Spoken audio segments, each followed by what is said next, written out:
So today I invite you to do exactly that, is just stepping into this new idea, stepping into this new practice, maybe a shift of perspective. But this is your kind of starting point, a new path that you would open yourself up to and possibly create this new kind of relationship. And I would ask you to just become aware of what's going on there. So far, I will pose some questions, and this is integrative. So please answer these questions because it will really start the process for you. The first question is, if your mind were a creature, what would it be like? Describe the way it looks, its personality, its energy, or habits.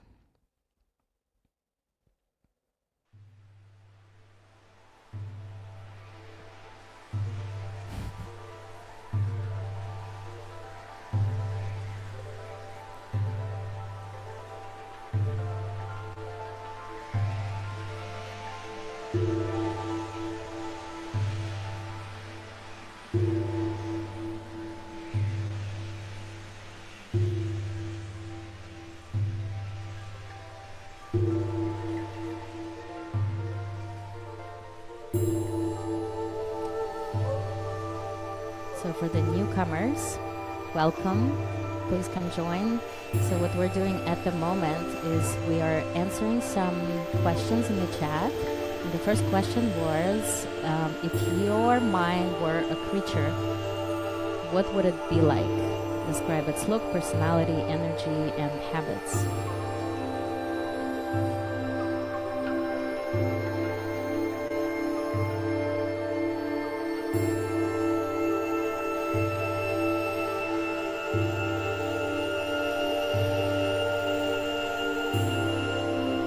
I love the answers.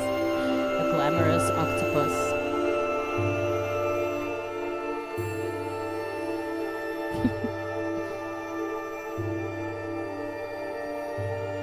A startled cat, a chameleon absorbing the surroundings, a fox. It looks beautiful, it's very smart, but also tricky and deceiving. I love these.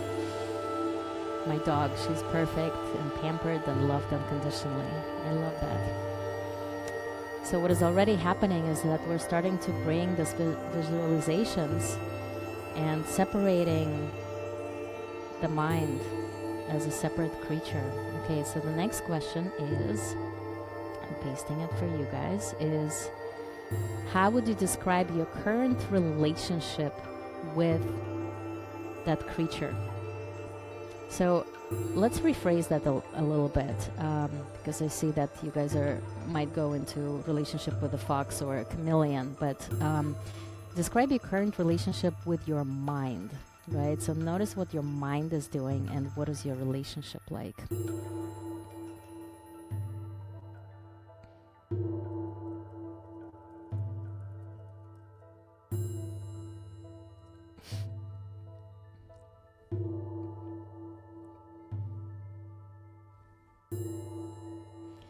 So noticing what your mind does. Is it supportive of you? Is it critical? Is it loud? Or is it anxious, playful, inconsistent, or spiraling? Or is it supportive and loving?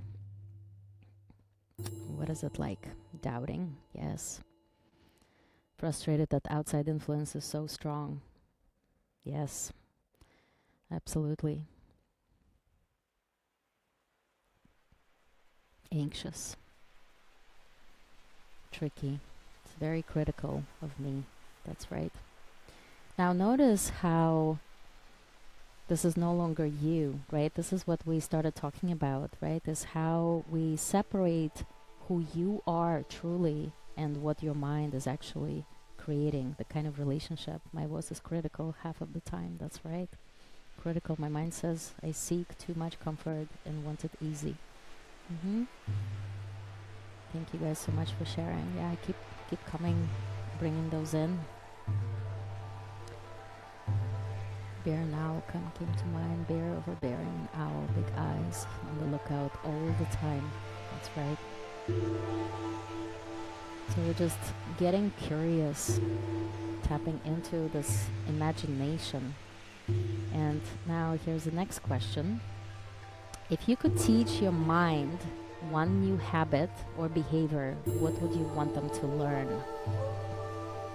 Maybe to calm down, maybe to trust you, maybe to stay present, or be kinder, or stop spiraling, or be gentle. If you could teach your mind this new skill or habit or behavior, what would it be?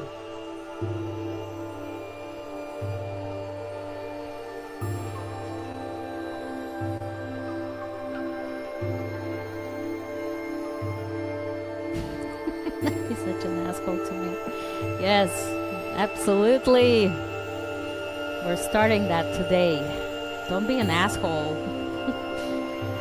Stay present and kind, speak and strong and reflective, more confident. Yes. I would teach it to love myself. Yes. To be more conscious, calm down. Yes. Thank you. Gratitude. That's right.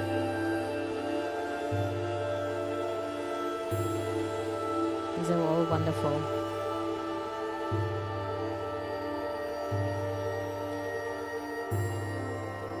All right, and now, speaking of patterns and learned behaviors, the next question is an important reflection of that. From your past, what is the one pattern or thought your mind runs automatically that you believe is ready for an update? Computers get an update, all our systems get an update, and somehow our minds just stuck in old patterns. Trust. Scarcity.